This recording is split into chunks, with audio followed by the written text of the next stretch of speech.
Abrimos, señoras y señores, la tertulia en este lunes 1 de junio del año 2020. Seguimos con los integrantes de la mesa ubicados cada uno en sus casas. Voy con los saludos entonces para Teresa Herrera. Buen día. Emiliano, buen día compañeros de mesa, buen día audiencia. Sigo. Martín Bueno, ¿cómo te va? Buen día, Emiliano. Buen día a todos. Santiago Soto, buen día.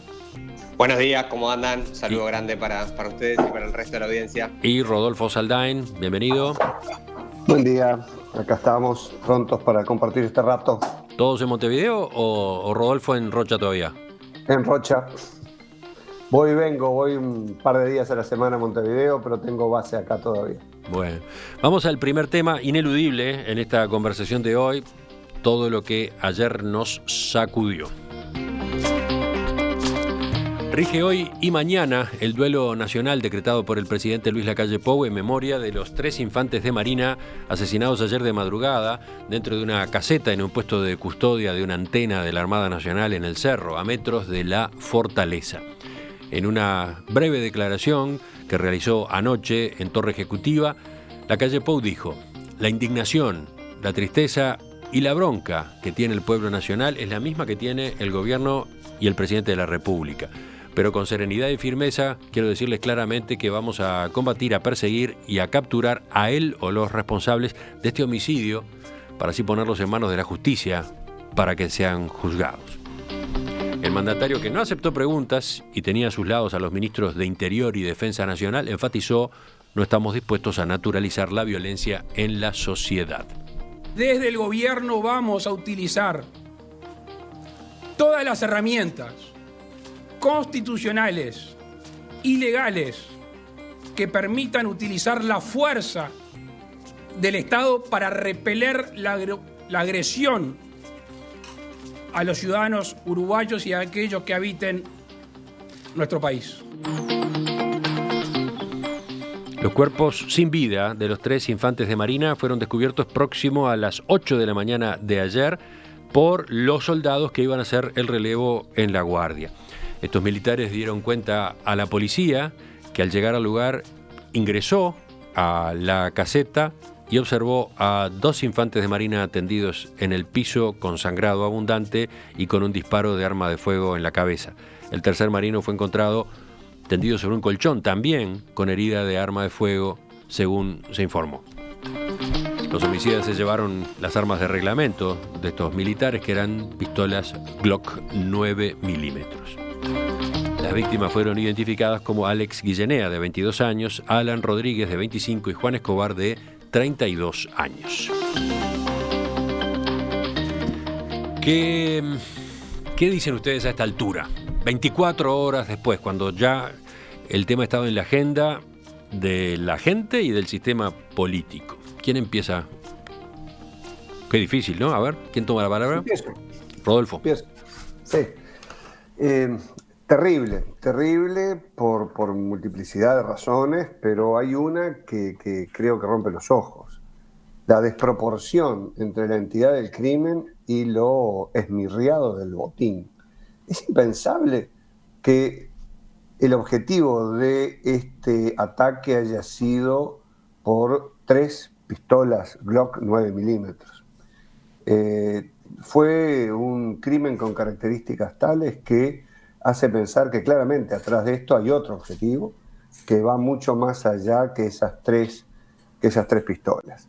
Obviamente esto es parte de un cambio ya anunciado en las características de cierta delincuencia, y bueno, si bien están todas las posibles hipótesis sobre la mesa, la mayoría se inclina por pensar que esto tiene que ver con el tema del narcotráfico. Entonces, lo primero que quiero destacar es la enorme desproporción entre 3 homicidios de esas características, que podría de pronto uno comprenderlo si estuviéramos hablando de que se robó un arsenal, pero en este caso claramente parecería que nada, está lejos de ser el objetivo de esas 3 pistolas. ¿Cómo observaron la forma como reaccionó el sistema político? Porque a lo largo del día se fueron sucediendo cantidad de mensajes de repudio al crimen y de apoyo al gobierno en la respuesta. En especial, no pasó desapercibido un comunicado del Frente Amplio que expresó su solidaridad con las familias de las víctimas y reafirmó los valores de la convivencia pacífica. Reiteró, por otro lado, su absoluto respaldo a la institucionalidad republicana. Santiago, sobre este tipo de connotaciones, ¿qué decís tú? Sí, a ver, primero no, obviamente el shock, el mismo que tuvo toda la ciudadanía el día de ayer cuando amanecimos con esta noticia. Realmente, como decía Rodolfo, la desproporcionalidad. Después habrá que describir los hechos y me imagino que la justicia obviamente está trabajando sobre varias hipótesis, pero la desproporcionalidad evidente, digamos, entre lo que parece ser lo que sucedió, digamos, y obviamente la muerte de estos 3 gurises, la verdad. Uno ve la foto con la familia y bueno, uno se imagina el dolor que están pasando, y así que también enviar desde acá las condolencias a las familias, a sus seres queridos, a sus camaradas de armas y obviamente a toda la gente que conocía a estos 3 gurises que, haciendo su trabajo, cumpliendo con su deber, cumpliendo con lo que les fue asignado, fueron sometidos a esa situación. Perdón que es una introducción un poco larga, pero creo que amerita la gravedad de la situación,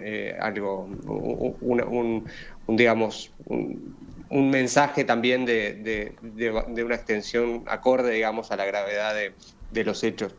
Respecto a la reacción del sistema político, en particular la izquierda, el Frente Amplio, el senador Mario Vergara con la senadora Sandra Lasso fueron hasta el lugar para estar en contacto directo con la situación. Hubo un comunicado por parte del Frente Amplio y, por supuesto, un rechazo absoluto a este tipo de situaciones que bueno, habrá que investigar. Hay varias pistas abiertas.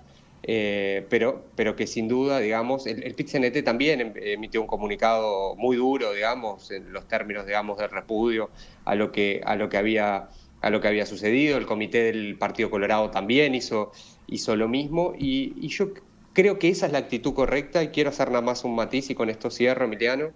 Yo creo que después hubo otras actitudes que fueron espantosas, Porque, indignas. a ver, ¿a qué estás aludiendo? Yo creo que el tuit de Jorge Gandini diciendo que esto es culpa de los 15 años de gobierno del Frente Amplio, cuando habían muerto 3 muchachos con la sangre en las manos, decir eso parece una cosa indigna, un representante nacional, indignante e indigna de él. Las declaraciones del expresidente Sanguinetti fomentando la grieta, que bueno, la ha fomentado durante todos estos años, ¿por qué no lo iba a hacer ahora? Diciendo que esto le recordaba a los asesinatos de los años 70, me parece que también indigna. Hizo una salvedad, ¿no? Porque recordó ese antecedente, dijo mayo de 1972, cuando 4 soldados que estaban haciendo guardia fueron también asesinados, pero agregó, aquellos eran tiempos de violencia política, hoy estamos en tiempos de violencia delictiva. Todo apunta al mundo del crimen organizado, al mundo de la droga. Una comparación absolutamente innecesaria. No era lo que la gente tenía que escuchar en este momento del sistema político unido en torno a este tema.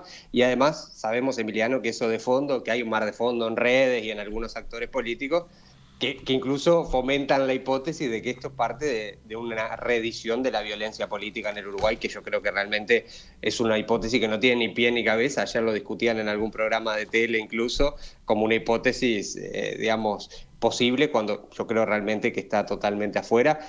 Y creo que lo que hace al introducir el elemento de la comparación, entiendo que luego hace una salvedad, pero al introducir el elemento de la comparación le saca el peso que tendría que haber tenido, que es justamente el sistema político todo detrás de la lucha, primero del esclarecimiento de los hechos y, una vez esclarecidos los hechos, de seguir a los responsables, ¿no? Si se apunta al crimen organizado, de todos modos hay varias posibilidades, ¿no? Hay quienes entienden que acá hubo un mensaje del narcotráfico al gobierno y al Estado, una especie de desafío, como el que hemos visto en otros países donde esas organizaciones adquieren un peso preocupante. O está la otra lectura de que fue un grupo de delincuentes que simplemente, entre comillas, no tiene ningún inconveniente en matar. O sea que actúa de esa forma, pero no estaba desafiando a las instituciones, ¿no? A ver, sigamos. Pocas horas después murió también un juez de fútbol, que no quiero dejar de mencionarlo, y vamos en una cifra de homicidios en lo que va de estos días, muy, muy alta también. O sea que hay una especie de descontrol, de disparada del tema homicidios que vale la pena mencionar también. Teresa. Vamos contigo ahora, Teresa. Sí, sobre eso yo quería referirme específicamente, sobre el tema de matar, ¿no? Es decir, a mí me parece que lamentablemente estamos en una etapa en la cual, parafraseando la canción La vida no vale nada, ¿no? Realmente hay sectores del crimen organizado de distinta índole para los cuales no solo no vale nada su vida, sino que no vale nada la vida de los otros. Y yo lamentablemente no puedo menos que retrotraerme hace muchos años atrás en un congreso de ALAS, de la Asociación Latinoamericana de Sociología, allá por la década del 90, principio de la década del 90, en Venezuela. Los colombianos, los colegas colombianos vinieron todos con, parecía que habían traído la misma ponencia, ¿no? Que era la explicación en torno a cómo las bandas narcotraficantes, muchas veces, lamentablemente, en alianza con los sectores guerrilleros, se convertían en una especie de mecenas de los pueblos. Es decir, que en los pueblos eran los tipos que hacían la escuela, que mandaban a los mejores gurises a las universidades, y que por otro lado era como que de alguna manera compraban esas vidas, y esas vidas terminaban estando a disposición desde muy chicos, desde muy jóvenes, manejando el tema del vínculo con las armas. Yo no sé si 9 milímetros es poco o mucho botín.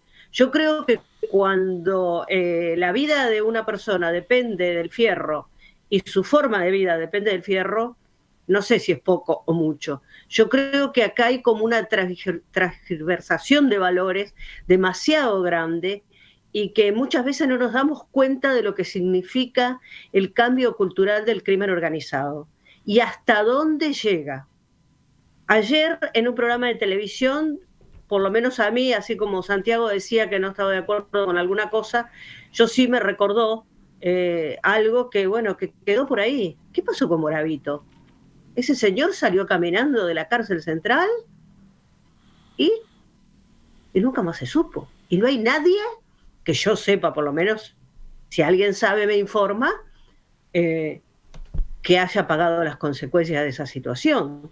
Entonces yo creo que es hora de que nos sinceremos y que tengamos claro que más allá de las declaraciones, que por supuesto comparto muchísimo, totalmente de acuerdo, de condena, de institucionalidad, de defensa de la República, de todo eso estamos todos de acuerdo, pero bueno, empecemos a ver si esto sigue siendo un problema de la salida de pasta base en el asentamiento o hay personas que están mucho más arriba y que de alguna manera están apañando todo esto. O Uruguay es totalmente distinto al resto de los países donde funciona el crimen organizado, porque lo que vemos es que cada vez estamos más arriba en este tipo de situaciones. Esto de ayer, y bueno, es casi crónica de una muerte anunciada. Y con respecto a esa muerte, por supuesto, lo que quiero decir es el dolor enorme, ya lo escribí en mis redes y todo lo demás, pero el acompañamiento de esas familias, donde es inenarrable, me imagino, lo que deben haber vivido y lo que deben seguir viviendo.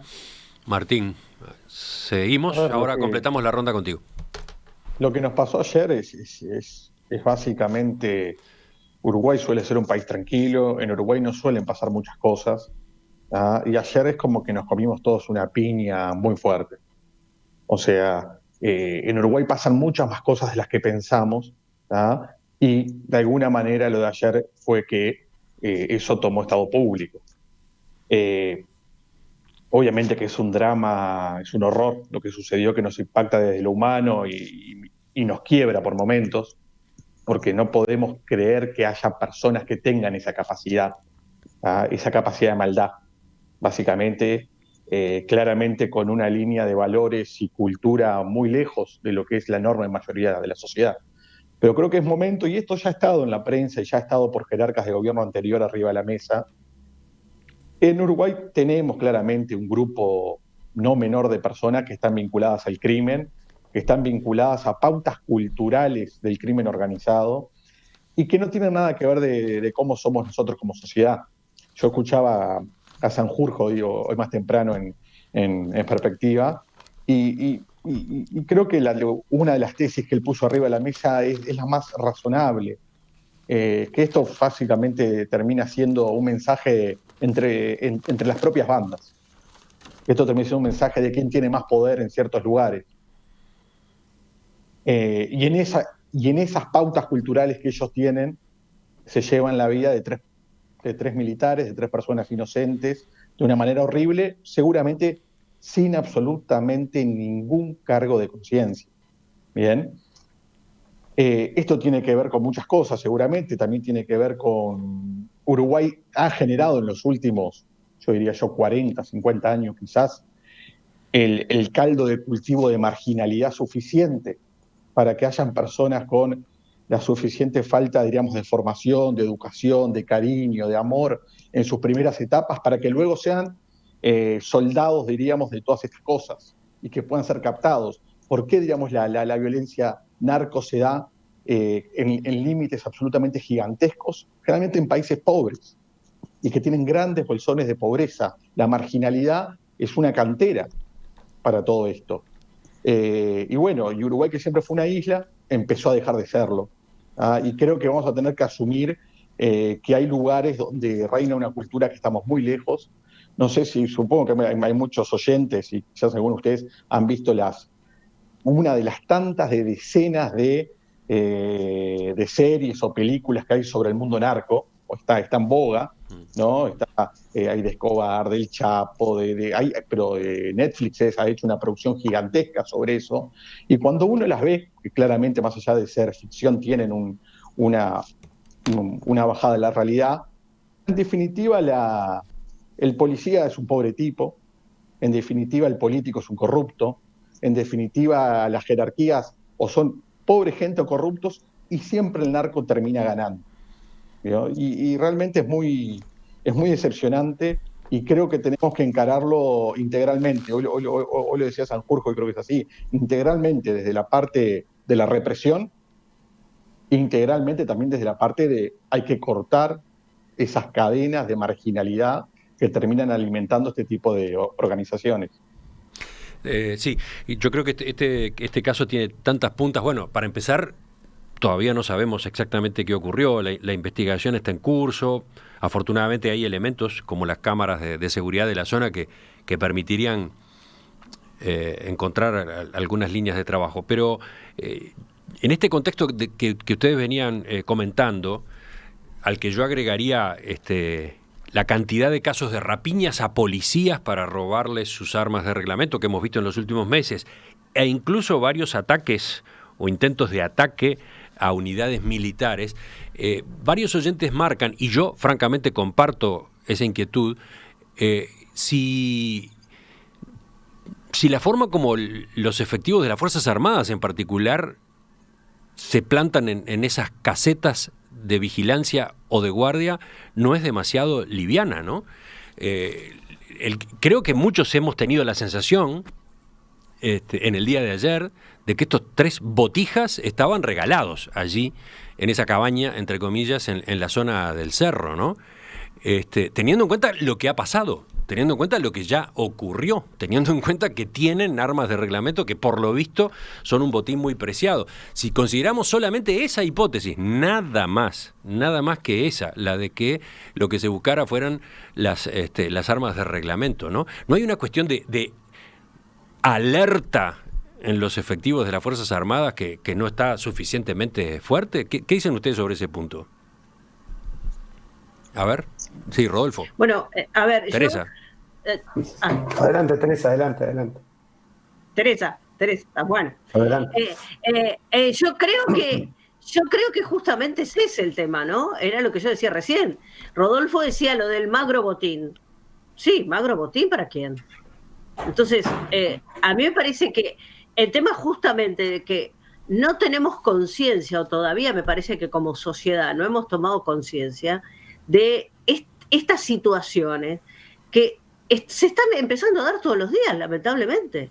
Entonces, tenemos un montón, tenemos las Fuerzas Armadas ahora vigilando la frontera, tenemos, bueno, estos gurises son de la Armada porque estaban ahí en el borde del agua, me imagino que por eso le corresponde esa zona, no soy muy entendida en jurisdicciones de ese tipo, pero me imagino que es por ahí.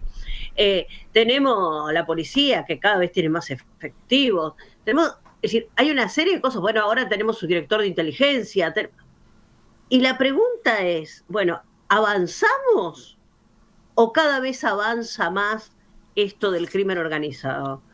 Es decir, la pregunta es, ¿qué cosas no se están haciendo bien? Claramente que estos 3 muchachos estuvieran ahí solos, como decís vos, regalados, de alguna manera están expresando que hay cosas que claramente no se están haciendo bien. Rodolfo. No se estaban haciendo bien hace mucho tiempo y se siguen sin hacer bien, ¿no? ¿Sobre esto mismo algo? Sí, yo comparto claramente que probablemente las fuerzas de seguridad, militares, policías, tienen que pasar a una actitud de bastante más alerta que la que demuestran algunos hechos, ¿verdad? También eso ha llevado, sobre todo un montón de situaciones que se dieron antes de la emergencia sanitaria, de robos de armas a efectivos policiales en la calle, donde muchos reaccionaron con, incluso, repeliendo fuertemente la agresión que sufrían. Obviamente estos muchachos parecen, a priori uno diría, si no estaban suficientemente alertas como para repeler esa agresión. Obviamente, esto por ahora es una especulación. Veremos qué es lo que ocurre, qué información da la investigación. Pero claramente, si la actitud de la policía en los últimos años es como bastante más pasiva y algo similar creo que ocurrió en algún episodio como este de ayer. Parecería que es necesario una mayor actitud de defensa ante esta eventualidad. Sí, por supuesto que esto que yo estoy planteando o que plantean varios oyentes al mismo tiempo es difícil, ¿no? Porque ¿cuándo y cómo va a ser el próximo ataque? ¿Cuándo y cómo va a aparecer alguien tratando de llevarse un arma de reglamento? Nadie lo sabe, pero ¿cuántos casos hemos tenido ya, no? Es impresionante. ¿Quién iba a ir ahora? ¿Santiago? Te quería hacer un pequeño aporte. A ver, comparto la preocupación, digamos, por la situación. Hay que ver también, todos le ponemos el mismo paraguas, pero vale poner el paraguas que hay que investigar qué es lo que sucedió, cómo entraron, cómo fue la situación ahí, pero no sobre este hecho, sino sobre la conclusión que sacamos. Yo creo que si como conclusión de este hecho lo que sacamos es que hay que ir a un escalamiento, digamos, fuerte por parte, digamos, del Estado del uso rápido o del uso fuerte de la violencia, lo que vamos a encontrar del otro lado es lo mismo para el otro lado. Y esa es la experiencia internacional. Y yo sé que eso suena mal y que la tribuna no quiere escuchar eso. Quiere decir que vengan a los pichis y que le peguen a todo un tiro, ¿no? Eso es lo que quiere escuchar la barra y de lo que algunos políticos, ¿no? Lo parafraseo así porque es lo que suena y lo que te deben mandar de muchos de los mensajes. Quizá en perspectiva es un programa que tiene una audiencia que se preocupa más por otros temas, pero si uno sale, digamos, de las burbujas más informadas, esa es la actitud. Y yo creo que si vamos a un escalamiento, lo que ha pasado en otros países es que si se sabe que el policía te va a pegar un tiro cuando vayan a robar el próximo supermercado, lo primero que van a hacer es pegarle un tiro en la cabeza al policía sin que se defienda. Y es del huevo y la gallina, porque uno dice, también uno tiene que estar preparado para eso, digamos. Entonces, yo nada más quiero agregarle la complejidad. No quiero ni defender de que la policía tiene que tener una actitud pasiva, porque su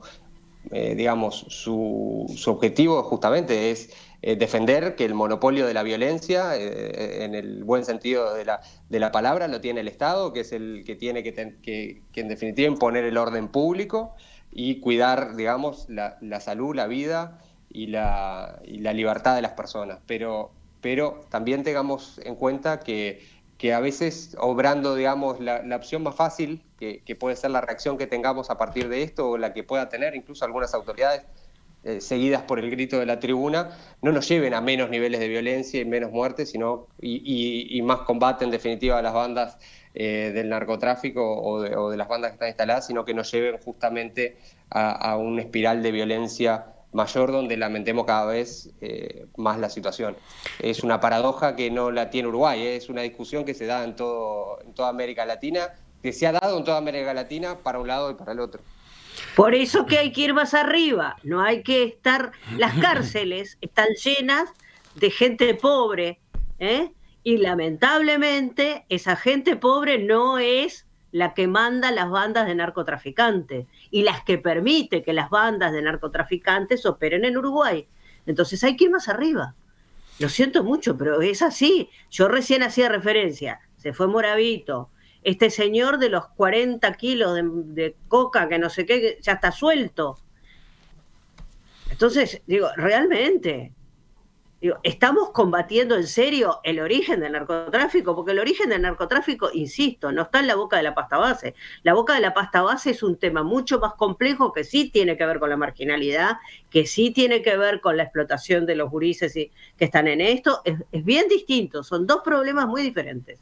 Una cosa es el guante blanco, que es el que maneja por arriba, y otra cosa son los que en definitiva terminan pagando también los platos rotos, ¿no? No, por supuesto que la inquietud que yo planteaba es bien delicada, quedaba de algún modo de manifiesto en lo que decía Santiago recién. ¿Qué es lo que puede venir entonces como alternativa? Una actitud de gatillo fácil, de estar alerta en las guardias esas y ante el primer peligro disparar, en fin. Hay un oyente, a ver si tengo acá el mensaje, que lo plantea en esos términos. Supongamos que esos efectivos hubiesen actuado de otra manera, que hubieran estado más alerta y hubieran repelido el ataque y hubieran matado, supongamos, a 2 personas. ¿No estaría más de uno hoy condenando a la fuerza militar? Pregunta Sergio. Sí, capaz que pasaría eso. Pero a donde yo iba es a que hoy, teniendo en cuenta todo lo que hemos venido comentando y lo que sabemos de los meses y años anteriores, hoy, por ejemplo, sería muy, muy inocente que quienes se dedican a investigar estos casos a nivel de fiscalía o a nivel de la justicia no tuvieran custodia o no tuvieran medidas de seguridad, ¿no? O que las autoridades del Ministerio del Interior no estuvieran protegidas. Estoy hablando de ese tipo de alertas, de ese tipo de cambios de actitud, ¿no? Martín, vamos contigo. Sí, a ver, varias cosas. Lo que tú decís, Emiliano, claramente es así. El nivel de alerta en Uruguay es muy bajo, extremadamente bajo, tanto de los militares que hacen guardia, como de la policía, como de los guardias de seguridad, como lo ven todos lados. ¿Por qué? Porque en general nunca pasa nada. Estamos en un país que es muy pacífico en términos generales y por ese motivo es que los niveles de alerta son bajos y estas cosas nos hacen repensar. Hay muchas oficinas y lugares públicos donde a uno, por ejemplo, lo controlan para entrar. Y siempre hay un dicho, por lo menos nosotros con colegas, vos pones cara de ministro y pasás. Claro, decís buen día, pones cara de ministro y sigues de largo. Sí. O sea, y el policía, que su tarea es parar a la persona, pedirle el documento, eso, si tú le decís buen día y pones cara que sos alguien, pasás. Y eso tiene que ver con que nunca pasa nada. Bien. O pasa sí, cada tanto, pero pasa. Exactamente, bueno, pero ahora están pasando cosas muy graves que antes, por lo menos en la historia reciente, no era tan común. Entonces digo, claramente que hay que aumentar los niveles de alerta y eso va a ser una necesidad. Después quería comentar algo que dijo Teresa y algo que dijo Santiago. Lo que dice Santiago de la espiral de violencia es así. O sea, eso no tiene misterio. O sea, eso está demostrado. Si ahora nosotros vamos con mano dura, en el sentido de salir a, entre comillas, limpiar gente, limpiar delincuentes, eso después vuelve y el delincuente va a venir a disparar antes que le puedan disparar, porque no le importa nada. Básicamente ya han perdido todo. No va a esperar a ver si el policía va a reaccionar o no va a reaccionar. De primera dispara. Y eso es una discusión que es inútil darla, en el sentido que eso es así. ¿Existen alternativas? Es lo que no sabemos, porque por otro lado el Estado no puede quedarse quieto, el Estado tiene que hacer valer la seguridad, la justicia, o sea, porque los ciudadanos comunes, la enorme mayoría de la población, necesita sentir que hay justicia. Si nosotros sentimos que hay impunidad, todo nuestro contrato social se empieza a caer. Y eso es muy grave, y empiezan a pasar otros fenómenos que ya han pasado en Latinoamérica. Otros fenómenos que es que los ciudadanos comunes se organizan para hacer justicia por mano propia. Bien, entonces es muy importante controlar que haya sentimiento, ¿tá? Y que todos creamos que el Estado tiene el control, que no hay impunidad y se hace justicia. ¿Cómo se logra eso? Es muy complejo, ¿tá? Y después, lo último, simplemente para hacer un contrapunto con Teresa, las cárceles no es que estén llenas de pobres, las cárceles están llenas de delincuentes. Que la enorme mayoría son pobres es cierto, ¿tá? Pero son delincuentes. ¿Tá? Digo porque miren que en Montevideo en particular hay un cordón de pobreza enorme, enorme, y la enorme mayoría de esos pobres no son delincuentes. ¿Tá? Es gente de bien, con limitaciones culturales, limitaciones educativas, pero es gente de bien. Entonces las cárceles de delincuentes, y no podemos culturalmente, y yo en esto siempre estuve de acuerdo con el mensaje del gobierno, culturalmente no podemos hacer ningún gris respecto a la delincuencia. La delincuencia es delincuencia, pobre, de clase media o de clase alta. ¿Tá? Es verdad que los delincuentes de clase alta, en general, tienen muchas mejores herramientas para escapar de la Bueno, creo que justicia. ese era el punto, ese es el punto de Teresa, creo. Más No, bien Ese está es mi bien. punto. No, Yo no digo que perdón, Sí, Teresa, pero lo yo no planteó. lo digo que los pobres. Pero No, lo no, planteó- no, yo dije las cárceles están llenas de pobres, porque los que no son pobres tienen los mejores abogados, las mejores chicanas, las mejores cosas, y salen. O Y eso si, tiene si que es ver con que otra alguna vez llegan y si alguna vez llegan a los tribunales, además, siendo a lo mejor 10 veces más delincuente que el que robó la gallina, ¿no? Y Entonces, esto es lo vamos, último que vamos. Sobre ese tema voy a sabemos querer decir todos que algo. hay Lo último que digo, al igual que los pobres tienen la peor educación, la peor salud, ¿tá? También tiene la peor justicia. Bien, si tú tenés ciertos componentes sociales, vas a un mejor hospital, te atienden mejor, tenés una mejor educación, ¿tá? Y también tenés una mejor justicia. Bien, pero en las cárceles hay delincuentes. Yo creo que las cárceles son parte de esta problemática decididamente, ¿verdad? Es decir, las cárceles son desde hace muchísimo tiempo como un foco, tal vez el principal, de la violación de los derechos humanos y de reproducción de lo peor de la delincuencia. Es decir, allí hay realmente, es decir, cuando se dice casi que con cierto desprecio, como que bueno, y entonces que hay que hacer más cárceles, yo creo que decididamente hay que invertir mucho en el sistema carcelario.